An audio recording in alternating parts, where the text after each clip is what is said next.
జైశంకర్ వచ్చేటప్పటికి ఇప్పుడు ఈ కాంగ్రెస్ ఆయిల్ కథలకు సంబంధించి అట్లాగే ఇంటర్నేషనల్ కథలకు సంబంధించి ఒక స్పష్టమైన ఆన్సర్ ఇచ్చుకొచ్చారు. కాంగ్రెస్ వాళ్ళు ఏది టోటల్గా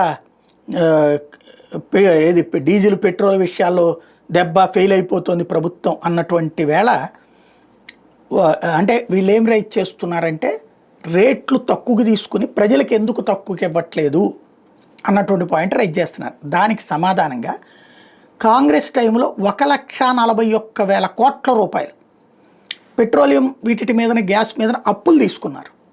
1,41,000 కోట్ల రూపాయలు 2004-14 మధ్యలో బాండ్లు ఇచ్చారనమాట. ఆ బాండ్లు తీర్చడం అన్నటువంటిది 10 ఏళ్ల టైమే పెట్టారు. అవి మేము తీర్చాం.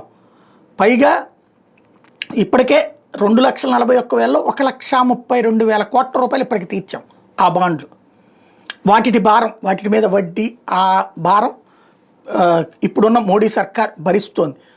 అదే సందర్భంలో ఉక్రెయిన్ రష్యా వార్ తర్వాతన ప్రపంచంలోని ఇతర దేశాల్లో యూకే జర్మనీ లాంటి చోట్ల 160 నుంచి 200 రూపాయల లీటర్ ఉంది. అట్లాగే మనం ఇక్కడ 90 రూపాయలకి, వెంటనే మనం ఇక్కడ 100 ఉంది, 102 రూపాయలు ఉందండి. ఇది రాష్ట్రాలు వేస్తాను డబ్బులు, కేంద్రం ఇస్తుంది 90 రూపాయలకే లీటరు. ఇది గుర్తుపెట్టుకోవాలి. 90 రూపాయలకే భారతదేశంలో అమ్ముతున్నాము. అదే సందర్భంలో ఈవెన్ అమెరికాలో కూడా 100 రూపాయలకి లీటర్ అమ్ముతున్నటువంటి పరిస్థితి.